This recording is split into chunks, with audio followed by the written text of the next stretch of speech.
Good morning, everyone. Hello, hello. Welcome.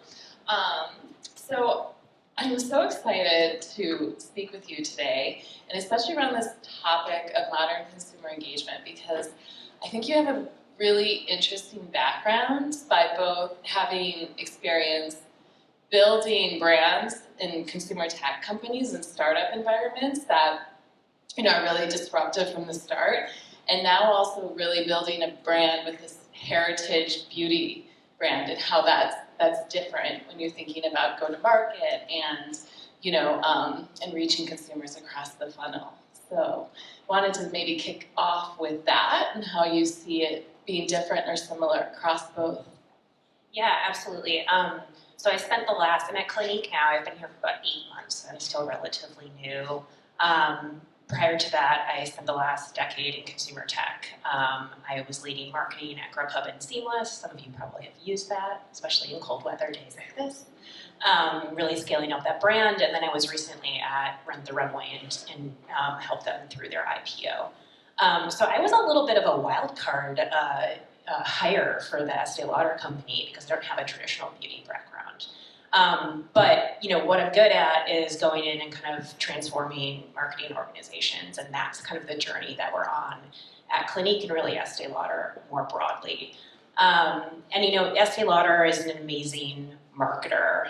Clinique has had 55 years of experience of driving engagement with consumers and really building brand love. But guess what? Like, the market has completely exploded. Beauty is consistently one of the top trending search terms across all platforms, and we're in a really competitive space than ever before. So a lot of my charge is rethinking kind of consumer engagement through new consumer journeys. And a lot of our investment right now is really in earned and building relationships with our consumers. I usually call it like our EMV flywheel. So it's getting our product in the hands of hundreds and thousands of consumers. It's hopefully getting UGC. It's taking that, it's boosting that, and creating kind of this EMV flywheel. Because once you've experienced the Clinique product, you're hooked, and retention and LTV continues to grow from there. Yeah. So, and I think that like the world has changed in that there's just so much content out there for consumers, and you also have formats like TikTok where there's a lot of scrolling.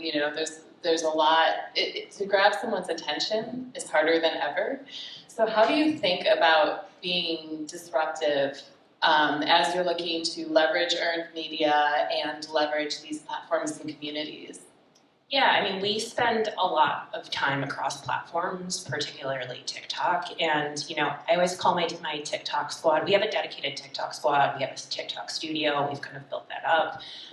They're kind of like day traders. They're like in the platform. They're seeing what's growing. They're placing bets. And at the end of the day, they're like, okay, we are going to invest in this trend. We're going to quickly pinpoint it, find a creator to talk about it, seed our product, and go. So we're doing that on a daily basis. It's really fun. I'm like having the most fun I've ever had in my career because of that. So we're doing that kind of like trend, we call it kind of trend to action agility on a daily basis. And I have a dedicated team that does that. But also we look at like consistent patterns of what is happening across across platforms, specific to kind of the beauty industry. And there's one trend that's happening right now, and it's probably pretty obvious. Skincare is trending, but specifically dermatologists, creators, and doctors have a huge presence across platforms. And what we've seen, particularly on TikTok, is that over 50% of users on TikTok seek out recommendations from dermatologists and doctors when making purchases. And for a brand that's 55 years old, that was born from a dermatologist's office, Dr. Norman Orntreuch, and a Vogue editor. I don't know if anyone knew that, like Clinique was the marriage of a derm plus a Vogue editor named Carol Phillips. Working with derms is really part of our DNA. So when we think about really how do we break through, it's one, staying agile and really developing this trend to action flywheel, and then really understanding that in our category, derms are the most credible in driving engagement and purchase and continuing to build long-term relationships with them, and also investing in kind of like nano derm experts as well. Yeah, so it sounds like the influencer community and staying close to that community in general is really important as a brand for you. Can we talk about the Black Honey story? Oh yeah, I love it. A raise of hands, how many people know of Clinique Black Honey? There's one, thank you. Black Honey is what a gift. So basically I'll give you the Cliff Notes version of the origin story. So Black Honey is this amazing shade. It's a universal shade. It was hot in the 90s. So as a child of the 90s, I was constantly stealing from my mother's makeup bag. What happened, interestingly, during the pandemic, so basically, like, Black Honey kind of fell off the chart. We are actually going to discontinue it at one point. And then what happened over the pandemic is there was one creator on TikTok, I think she had 73,000 followers, and she was looking for the perfect lipstick. And she compared Black Honey to a dupe. I mean, everyone's familiar with dupe culture now. We deal with it on a daily basis. And she was just like, hands down, Black Honey is the best shade of all time. It went viral. It went viral to the point that it sold out. The product sold out. And the fandom kind of continued to grow from there. And so a big part of our strategy at Clinique is continuing to fuel kind of like our blockbusters, like Black Honey. Now Black Honey has over 500,000 views on TikTok. It sold out multiple times over. It sold out in a month in Japan. I mean, it is such a gift. But I think what's really interesting about Black Honey is we continue to think about how to innovate. And we also are talking to the Black Honey fans and asking them what they want. And this holiday season, what we learned was a lot of people use the lipstick as a badge of honor. Like, they carry it with them. They take it out of their handbag bags and they show it to their friends. It was a really interesting insight. So this holiday season, we decided to make a diamond version of it. Ooh. And we launched it exclusively on TikTok. We teased it out. We worked with the original Black Honey creator that made us go viral, and it sold out in a month. So, the lesson here is continuing to invest in your blockbusters, understanding kind of like what your community loves, and continuing to exploit and fuel conversations around it.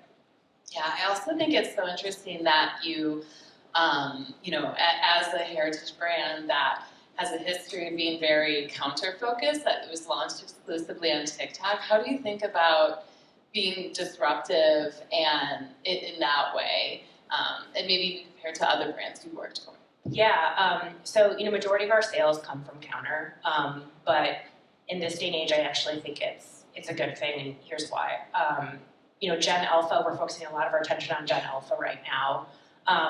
Obviously, Gen Alpha is doing a lot of their discovery still on social, but this is the generation that actually is going in store to purchase. It's like a really exciting time.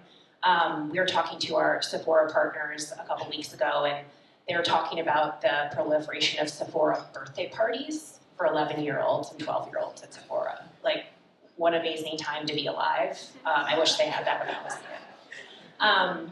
So we see that as a massive opportunity. It's about kind of getting this generation to discover Black Honey online, through social, through creators, and driving them to counter to get an experience with one of our consultants. And a big part of our brand is having a consultant at counter that's basically an extension of a dermatologist. So they're getting a ton of expertise and care, and because our portfolio is so big, it's just a lot of fun for a beauty enthusiast to go and play and experience the product at counter.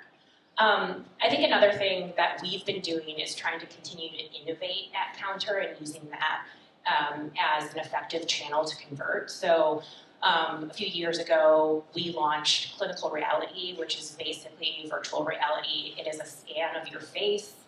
It basically, with over 50 years of dermatology experience, 2 million face scans and 80 different data points on your face, we can pinpoint, sometimes this is fun, sometimes it's not, all of the derm concerns on your face. And then we quickly kind of put together like a dossier of like what you need to do to solve those problems. And that's been, I think, a really thoughtful way to use technology to both for consumers to really understand what's happening with their skin. It's an amazing sales tool for our consultants, and we're actually using it as part of our kind of consideration funnel assets to drive people to counter as well.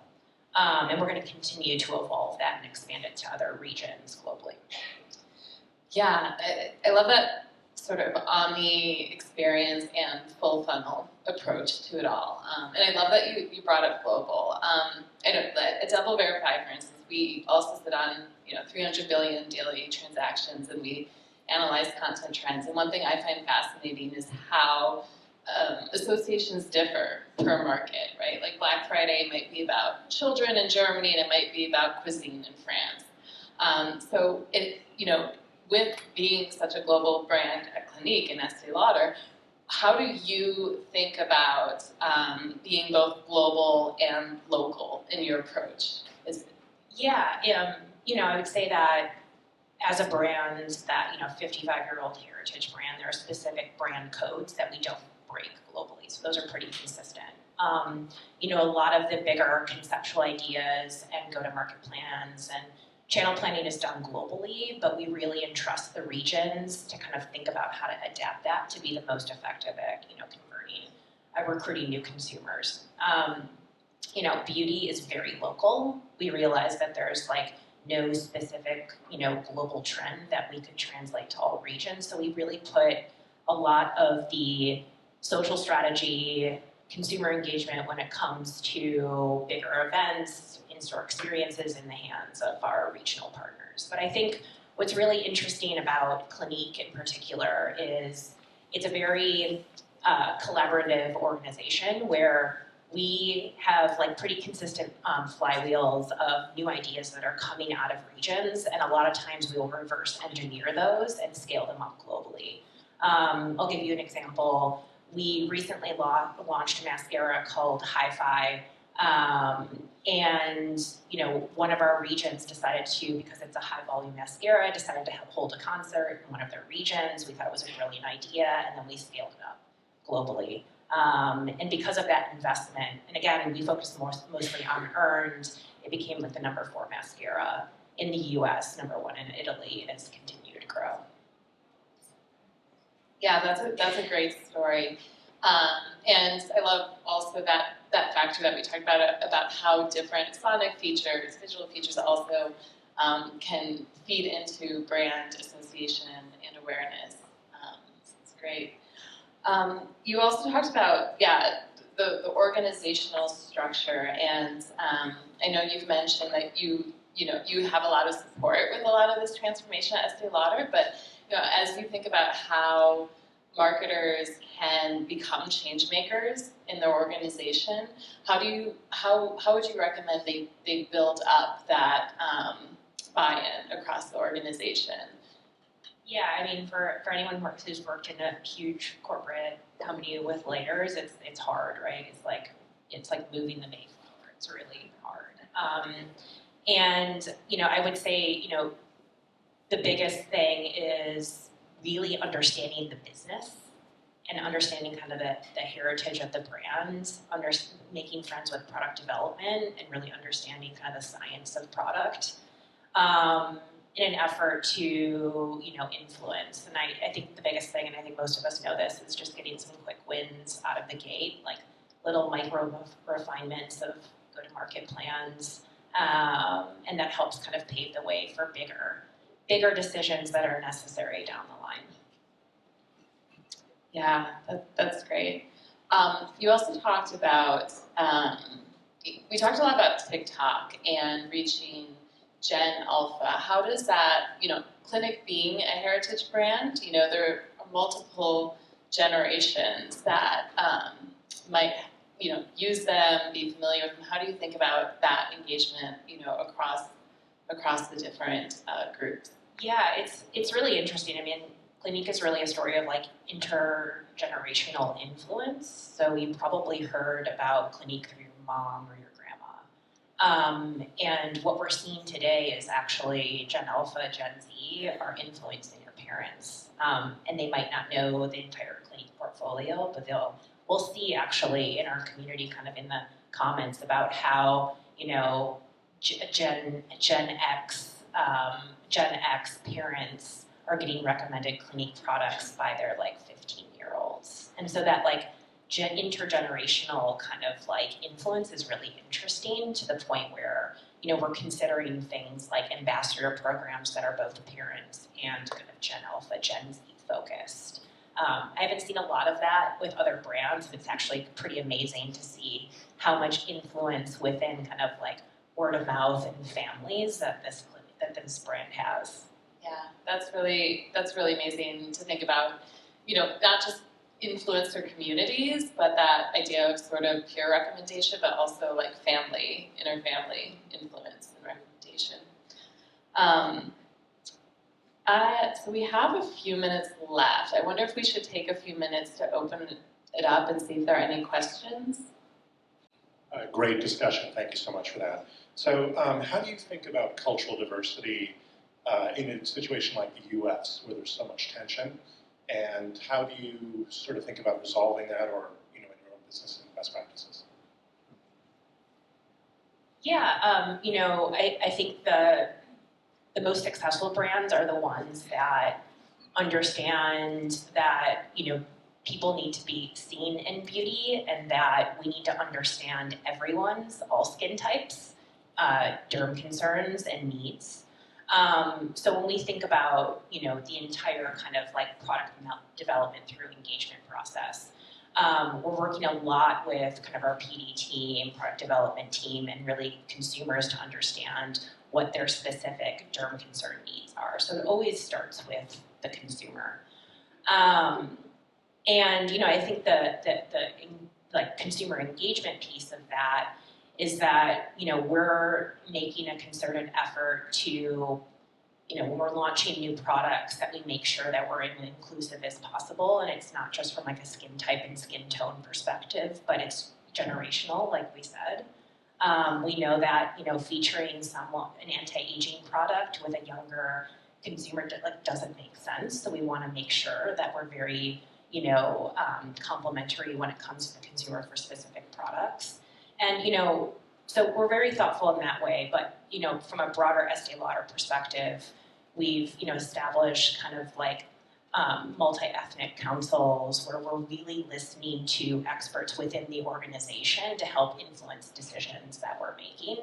And that's been really helpful too, because I think we, as marketers, we don't have all the answers, and seeking kind of counsel and guidance from other brands within our portfolio gives us, it allows us to pressure test ideas to make sure that we're not coming off as tone deaf.